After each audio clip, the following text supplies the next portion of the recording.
Hello, my friends. Good morning. I'm coming to you from home, sweet home. It's my little Habitat for Humanity bear. He's sweet, isn't he?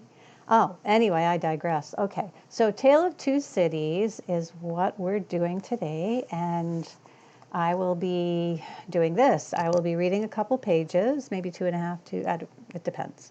And then I'll stop, and I'll give you time to, well, you can take whatever time you need, because I'll make separate videos like Mrs. Hall did, and you can answer the questions, okay?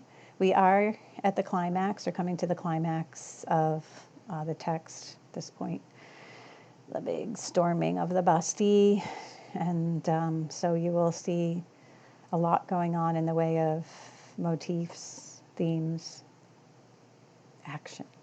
Speaking of action, here we go. Oh, and you're on page 202. This is Book 2, Chapter 21, Echoing Footsteps. A wonderful corner for echoes, it has been remarked, that corner where the doctor lived. Ever busy, winding the golden thread which bound her husband and her father and herself, and her old directress and companion, in a life of quiet bliss, Lucy sat in the still house in the tranquilly resounding corner, listening to the echoing footsteps of years. At first there were times, though she was a perfectly happy young wife, when her work would slowly fall from her hands and her eyes would be dimmed. For there was something coming in the echo, something light, afar off and scarcely audible yet, that stirred her heart too much. Fluttering hopes and doubts, hopes of a love as yet unknown to her, doubts of her remaining upon earth to enjoy that new delight, divided her breast. Among the echoes, then, there would arise the sound of footsteps at her own early grave, and thoughts of the husband who would be left so desolate, and who would mourn for her so much, welled to her eyes, and she broke like waves. That time passed, and her little Lucy lay on her bosom. Then twins, there's a little Lucy. You know she had a daughter, and her name is Lucy too. Yeah.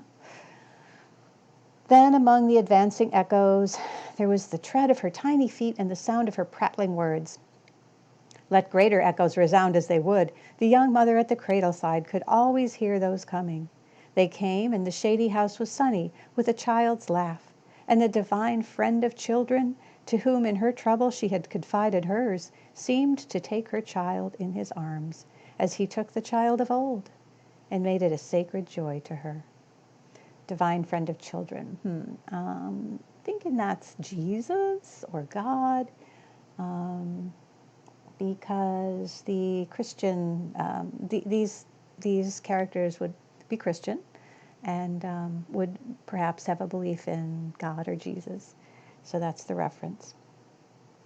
Ever busily winding the golden thread that bound them all together, weaving the surface of her happy influence through the tissue of all their lives, and making it predominant nowhere, Lucy heard in the echoes of years none but friendly and soothing sounds. Her husband's step was strong and prosperous among them, her father's firm and equal. Lo, Miss Pross in harness of string, awakening the echoes as an unruly charger, whip-corrected, snorting and pawing the earth under the plane tree in the garden. Even when there were sounds of sorrow among the rest, they were not harsh nor cruel. Even when golden hair like her own lay on a halo on a pillow round the worn face of a little boy, and he said with a radiant smile, "Dear Papa and Mamma, I am very sorry to leave you both, and to leave my pretty sister, but I am called and I must go." Those were not tears all of agony that wetted his young mother's cheek, as the spirit departed from her embrace that had been entrusted to it. Suffer them and forbid them not. They see my Father's face. O Father, blessed words. Thus the rustling of an angel's wings got blended with the other echoes, and they were not wholly of earth, but had in them the breath of heaven. Sighs of the winds that blew over the little garden tomb were mingled with them also, and both were audible to Lucy in a hushed murmur, like the breathing of a summer sea asleep upon a sandy shore, as the little Lucy, comically studious in the tasks of the morning, or dressing a doll at her mother's footstool, chattered in the tongues of the two cities that were blended in her life. So that's a little bit elusive, maybe, about there's a reference to a little boy. And not only did Lucy have a daughter, but she had a son, but the son died. And that's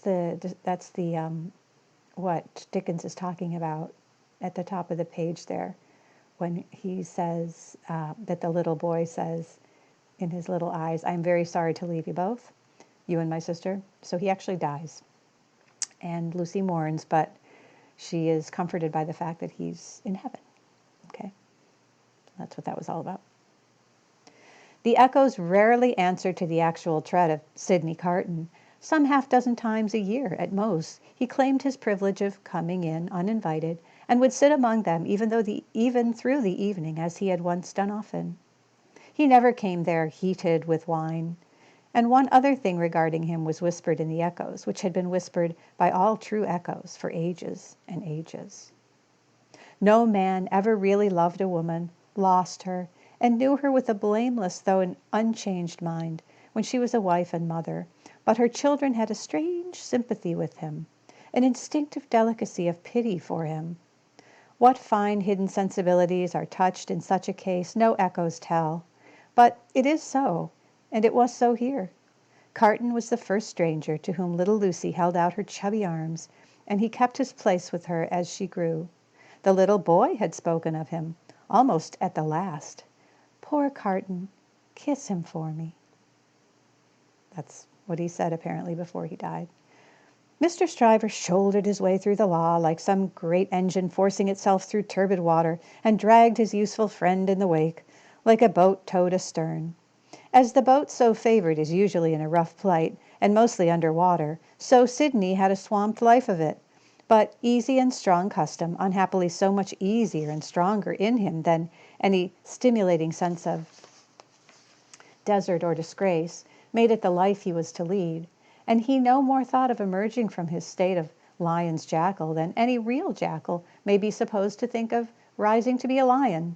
Stryver was rich, had married a florid widow with property and 3 boys, who had nothing particularly shining about them but the straight hair of their dumpling heads. These 3 young gentlemen, Mr. Stryver, exuding patronage of the most offensive quality from every pore, had walked before him like 3 sheep to the quiet corner in Soho, and had offered as pupils to Lucy's husband, delicately saying, "Hullo! Here are 3 lumps of bread and cheese toward your matrimonial panic, Darnay. Picnic. Oh, panic, no, that's what we're having now. Picnic, Darnay." The polite rejection of the 3 lumps of bread and cheese had quite bloated Mr. Stryver with indignation, which he afterwards turned to account in the training of the young gentlemen by directing them to beware of the pride of beggars, like that Tudor fellow. He was also in the habit of declaiming to Mrs. Stryver over his full-bodied wine on the arts Mrs. Darnay had once put in practice to catch him, and on the diamond-cut diamond arts in himself, madam, which had rendered him not to be caught. Some of his King's Bench familiars, who were occasionally parties to the full-bodied wine and the lie, excused him for the latter by saying that he had told it so often, and he believed it himself, which is surely such an incorrigible aggravation of an originally bad offense as to justify any such offenders being carried off to some suitably retired spot, and there hanged out of the way. There were among the echoes to which Lucy, sometimes pensive, sometimes amused and laughing, listened in the echoing corner until her little daughter was 6 years old. How near to her heart the echoes of her child's tread came, and those of her own dear father's, always active and self-possessed, and those of her dear husband's, need not be told, nor how the lightest echo of their united home, directed by herself with such a wise and elegant thrift that it was more abundant than any waste, was music to her, nor how there were echoes all about her, sweet in her ears, of the many times her father had told her that he had found her more devoted to him married, if that could be, than single, and of the many times her husband had said to her that no cares and duties seemed to divide her love for him or her help to him, and asked her, "What is the magic secret, my darling, of your being everything to all of us, as if there were only one of us, yet never seeming to be harried or to have too much to do?" But there were other echoes from a distance that rumbled menacingly in the corner all through this space of time, and it was now, about little Lucy's 6th birthday, that they began to have an awful sound, as of a great storm in France with a dreadful sea rising. I'm going to stop there.